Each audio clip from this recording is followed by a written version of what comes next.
नमस्कार दोस्तों, स्वागत है आपका हमारे channel target for IAS and MPPSC with के। आज है 12 मई 2022 और हम लोग डिस्कस करने वाले हैं आज का मध्य प्रदेश का करंट अफेयर। काफ़ी कुछ इंपॉर्टेंट होने वाला है आज के मध्य प्रदेश के करंट अफेयर में, जैसे कि मध्य प्रदेश के किस शहर में बेकरी और फूड प्रोडक्ट की इकाई लगाई जाएगी। तो यह काफ़ी अधिक इंपॉर्टेंट है, तो इसको हम यहाँ पर डिस्कस करेंगे। इसके साथ ही साथ अन्य भी इंपॉर्टेंट करंट अफेयर के फैक्ट हम यहाँ पर डिस्कस करेंगे। तो चलिए शुरू करते हैं हमारा आज का 12 मई 2022 का करंट अफेयर। हमारा पहला क्वेश्चन है, मध्य प्रदेश के किस शहर में बेकरी और फूड प्रोडक्ट इकाई लगाई जाएगी। आपका ऑप्शन नंबर 1 है उज्जैन में, टीकमगढ़ में, छतरपुर में या फिर सागर में। इसका राइट आंसर है दोस्तों आपका ऑप्शन नंबर 1 उज्जैन। आप सभी को मालूम है उज्जैन का प्राचीन नाम क्या था? अवंती। इसका बौद्धकालीन नाम क्या था? अच्युत्यगामिनी। इसको यहाँ पर मैंने लिख दिया, आप देख लीजिए। अच्युत्यगामिनी इसका बौद्धकालीन नाम था। इसको आपको याद रखना है, काफ़ी अधिक इंपॉर्टेंट हो जाता है। इसके साथ ही साथ में आपको यह भी याद रखना है कि गुप्त काल में यह गुप्त वंश की राजधानी भी रही है। इसके साथ ही साथ मैं आपको एक और इंपॉर्टेंट फैक्ट बना देना चाहूँगा कि जो उज्जैन है इसके अंतर्गत पाटलिपुत्र भी रहा है, तो इसको भी आपको याद रखना है। और इसके साथ ही साथ मैं आपको यह भी बता देना चाहूँगा दोस्तों, उज्जैन को बाबा महाकाल की नगरी के नाम से जानते हैं, यह सभी को मालूम है। यहीं के पास में दोस्तों भर्तहरि की गुफाएं हैं, तो इनको भी आपको याद रखना है, काफ़ी अधिक इंपॉर्टेंट है। अभी हाल ही में परमारकालीन क्या प्राप्त हुए थे दोस्तों? परमारकालीन यहाँ पर हमारे शिवलिंग प्राप्त हुए थे, काफ़ी बड़े शिवलिंग थे जो कि परमारकालीन है, उनकी अभी खोज भी चल रही है, तो इसको भी आपको याद रखना है। इसके साथ ही साथ उज्जैन में दोस्तों वैदिक घड़ी लगाई गई थी, एकमात्र वैदिक घड़ी है विश्व की, तो इसको भी आपको याद रखना है। कैलेंडरिंग का एक प्रमुख हब है उज्जैन, तो इसको भी आपको याद रखना है दोस्तों। कायथा यह दोस्तों इसका जो सिंधु हड़प्पा समय के काल का एक था, उस समय इसका यह नाम हुआ करता था, तो इसको भी आपको याद रखना है। काफ़ी प्राचीन यह नाम था कायथा, तो इसको भी आपको याद रखना है। वाकड़कड़ द्वारा इसे खोजा गया था, कायथा नामक जो स्थान है इसको, तो इसको भी आपको याद रखना है, काफ़ी अधिक इंपॉर्टेंट हो जाता है। आगे बढ़ते हैं। मुख्यमंत्री श्री शिवराज सिंह चौहान के निवास पर निवेशकों ने भेंट की। श्री चौहान को messrs rich product and solution private limited ने उज्जैन में बेकरी और फूड प्रोडक्ट इकाई लगाने के प्रस्ताव की जानकारी दी, तो इसको आपको याद रखना है, काफ़ी अधिक इंपॉर्टेंट है। इसके साथ ही साथ में आपको मैंने एक और इंपॉर्टेंट फैक्ट बताया था, मेडिकल डिवाइस पार्क की स्थापना कहाँ पर की जानी है?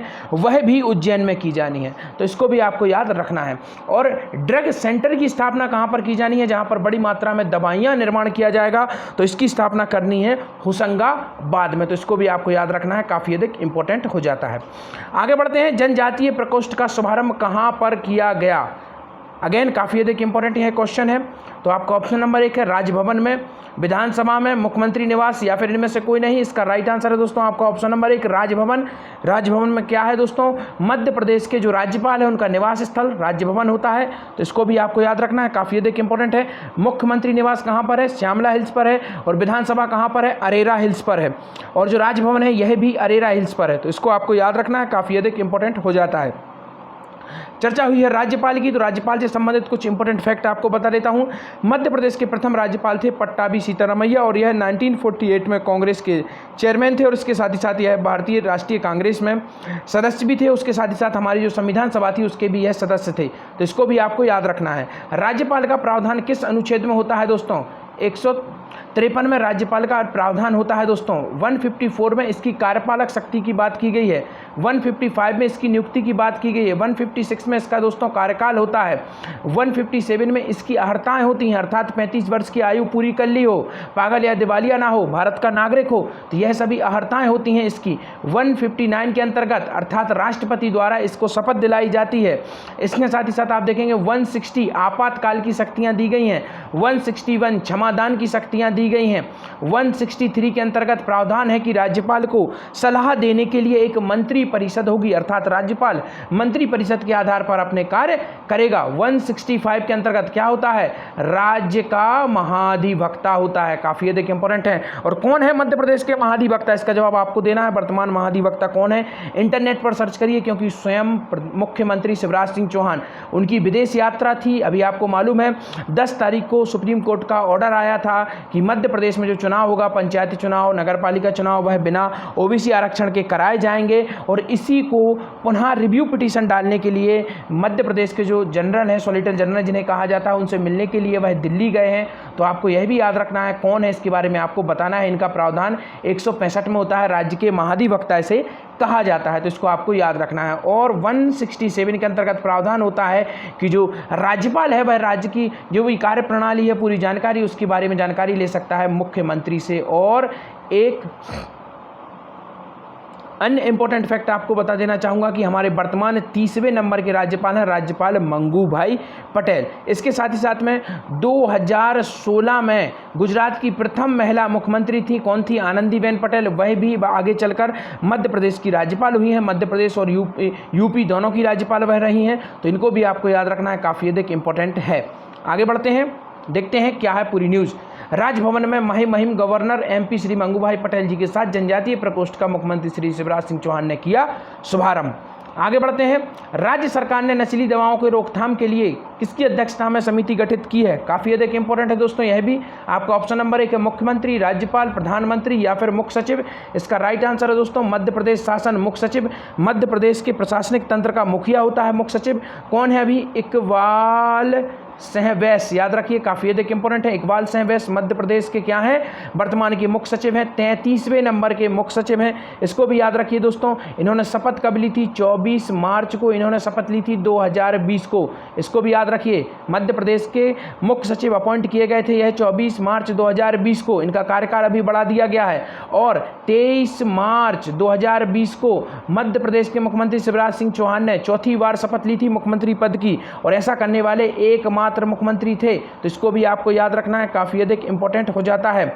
इसके साथ ही साथ आपको यह भी याद रखना है कि मध्य प्रदेश की अभी ओबीसी मसला सबसे अधिक चल रहा है। तो आपको यह भी याद रखना है प्रथम महिला मुख्यमंत्री कौन थी? उमा भारती थी। और प्रथम ओबीसी मुख्यमंत्री भी वही थी। यह काफ़ी अधिक रिपोर्ट्स में आपको मिलेगा, आगे चलकर आप देखेंगे। तो इसको भी आपको याद रखना है, काफ़ी अधिक इंपॉर्टेंट है, इससे क्वेश्चन बनाए जा सकते हैं। आगे बढ़ते हैं, मुख्य सचिव की अध्यक्षता में राज्य स्तरीय समिति का पुनर्गठन कर दिया गया है। राज्य शासन ने नार्कोटिक्स एवं अन्य नशीली दवाओं की रोकथाम एवं बेहतर समन्वय के लिए पूर्व में गठित समिति को अधिकृत करते हुए राज्य स्तरीय समिति का पुनर्गठन मुख्य सचिव की अध्यक्षता में कर दिया है। आगे बढ़ते हैं, देखते हैं नेक्स्ट क्वेश्चन। जैविक कृषि को बढ़ावा देने के उद्देश्य से मध्य प्रदेश के किस जिले में बनेंगे 2 रिसर्च लैब? काफ़ी अधिक इंपॉर्टेंट है। जैविक कृषि को काफ़ी अधिक प्रोत्साहन भी किया जा रहा है। अब चर्चा काफ़ी दिनों बाद हुई है मध्य प्रदेश की जैविक कृषि की या किसी की, तो इससे संबंधित जो भी इंपॉर्टेंट फैक्ट होंगे वह सभी के सभी मैं आपको रिवाइज करूंगा। परंतु उसके पहले देखते हैं इसका आंसर। आपका ऑप्शन नंबर 1 है नर्मदापुरम, भोपाल, इंदौर या फिर जबलपुर। इसका राइट आंसर है दोस्तों नर्मदापुरम, जिसे हम होशंगाबाद के नाम से भी जानते हैं। यहाँ का एक स्थान है जहाँ बनखेड़ी, वहाँ पर इसको इस्टेब्लिश किया जाएगा। 2 रिसर्च लैब यहाँ पर इस्टेब्लिश की जाएंगी। मध्य प्रदेश का जैविक कृषि अनुसंधान केंद्र कहाँ पर है? जबलपुर में। जबलपुर का प्रथम दोस्तों 1964 में जबलपुर में बनाया गया था मध्य प्रदेश का प्रथम क्या? कृषि विश्वविद्यालय। क्या नाम है उसका? जवाहरलाल नेहरू कृषि विश्वविद्यालय। इसी में दोस्तों मध्य प्रदेश का प्रथम जो जैविक कृषि अनुसंधान केंद्र वह लगाया गया था। इसके साथ ही साथ में जैविक कृषि की इकाई वर्ड आपको मिलता है कहीं अगर, तो आपको क्या लगाना है आंसर? इंदौर। इकाई से इंदौर को कनेक्ट कर लीजिए और इसको आंसर लगाना है आपको इंदौर। और जैविक कृषि के लिए जगह कहाँ पर उपलब्ध कराई गई है? तो यह स्थान है दोस्तों मंडला। इसको भी याद रखिए, जैविक कृषि के लिए जगह यहाँ पर उपलब्ध कराई गई है। और जैविक कपास का अनुसंधान कहाँ पर किया जा रहा है? खंडवा। जैविक कपास अनुसंधान केंद्र कहाँ पर है? खंडवा में है। मध्य प्रदेश में प्रथम बार सोयाबीन की कृषि कब की गई थी? 1962 में की गई थी। किस स्थान पर की गई थी? देवास में। तो इसको भी आपको याद रखना है, काफ़ी अधिक इंपॉर्टेंट है। मध्य प्रदेश में प्रथम बार दोस्तों भैंसादेही नामक स्थान है बैतूल में। इसको आपको याद रखना है। एकमात्र जिला है जहाँ पर काफ़ी का उत्पादन किया जाता है। काफ़ी सारी बुक्स में आपको गलत भी मिलेगा। This is the right data through the government website, तो आप इस पर ट्रस्ट कर सकते हैं। यह गवर्नमेंट वेबसाइट का निकाला गया डाटा है जो कि मैं आपको यहाँ पर बता रहा हूँ।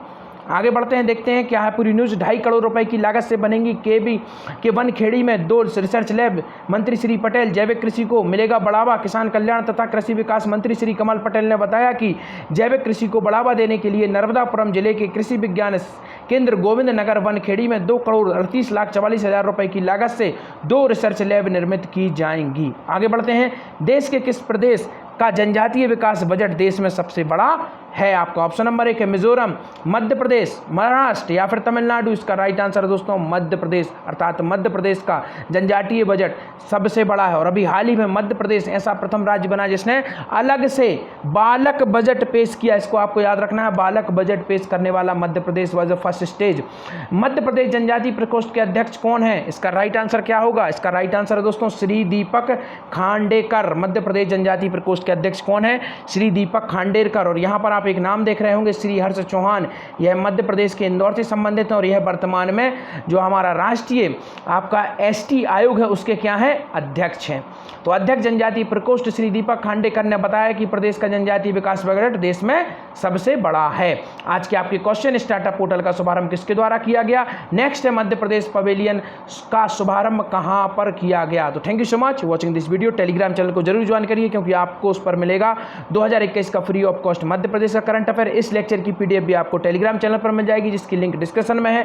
1 जुलाई को उत्पाद भी आपको टेलीग्राम चैनल पर मिल जाएंगे। इसके साथ ही साथ आपको मध्य प्रदेश के पूरे अवार्ड फ्री ऑफ कॉस्ट आपको टेलीग्राम चैनल पर मिल जाएंगे। Thank you so much watching this video. बने रहिए हमारे साथ। Target for IAS and MPSC with KK।